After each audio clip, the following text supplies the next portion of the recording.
পরিবারগুলোকে চিহ্নিত করে রাষ্ট্রীয় সম্মাননা জানানো, আহতদের সুচিকিৎসা নিশ্চিত করা, কিন্তু আহতদের সুচিকিৎসা হয় নাই।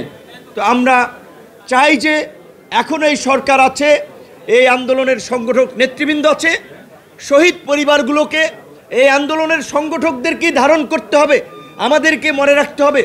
আমি ব্যক্তিগতভাবে খুশি যে আজকে কয়েকজন শহীদ পরিবার এখানে উপস্থিত হয়েছেন।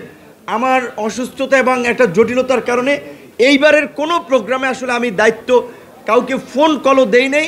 আমাদের অন্যান্য নেতৃবৃন্দ আয়োজন করেছে, আমরা একটু লেটে শুরু করেছি, নেতৃবৃন্দ এসেছেন, বক্তব্য দিয়েছেন, যার ফলে হয়তো শহীদ পরিবারগুলোকে নিয়ে যেভাবে আমাদের একটা আয়োজনটা ছিল গুছানো, এইখানে কয়েকজনের ছবি দেখা যাচ্ছে। দেখেন এই যে ডান সাইডে এই ছেলেদের বয়স কত, 20 থেকে 25 বছরের মধ্যে, যে এই যে 5 জন ছাত্র, ডান পাশে 4 জনের ছবি দেওয়া আছে, তাদেরও বয়স এইরকমই 20 থেকে 25-এর মধ্যে, একজন হয়তো বেশি হতে পারে। এই আন্দোলনের ম্যাক্সিমাম যারা শহীদ হয়েছেন দেখবেন যে তারা ছাত্র, যুবক এবং তরুণ। তো এই তরুণরা কেন জীবন দিয়েছিল, কেন রাজপথে বন্দুকের নলের মুখে দাঁড়িয়েছিল?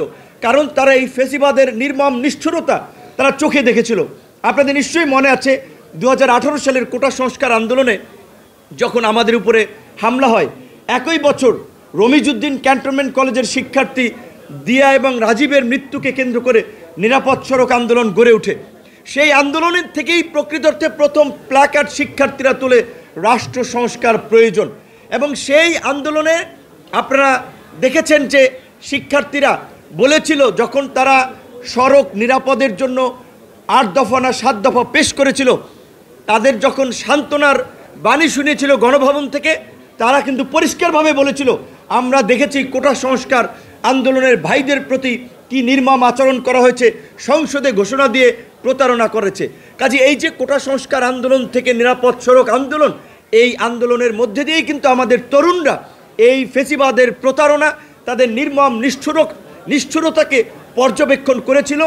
এবং তারা এই দ্রোহের মিছিল ক্যাম্পাস থেকে শুরু করে আপনারা এই যেমন গণ অভ্যুত্থানে দেখেছেন, বাংলাদেশে এখানে আমাদের সিনিয়র জাতীয় নেতৃবৃন্দ আছেন, 90-এর গণ অভ্যুত্থান হয়েছিল শহর কেন্দ্রিক, ঢাকা এবং চট্টগ্রামে হয়তো ওইভাবে একটা আন্দোলন হয়েছিল।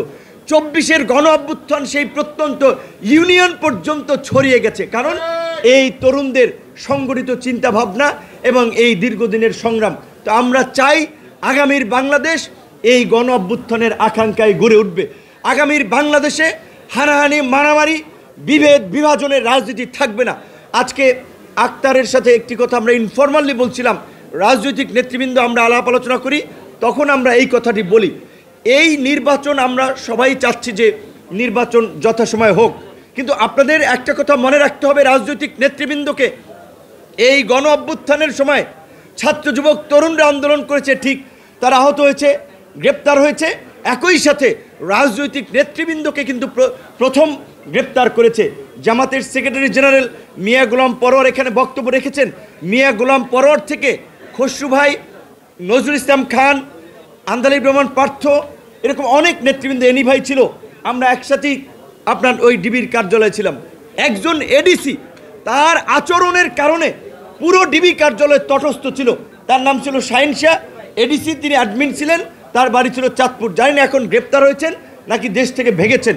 তো এই কথাটা বললাম এই কারণে, এই সামনে যদি নির্বাচন বিলম্বিত হয়, নির্বাচন নিয়ে যদি কোনো সংকট তৈরি হয়, আমাদের রাজনীতিবিদদের জন্যই কিন্তু বিপর্যয় অপেক্ষা করছে।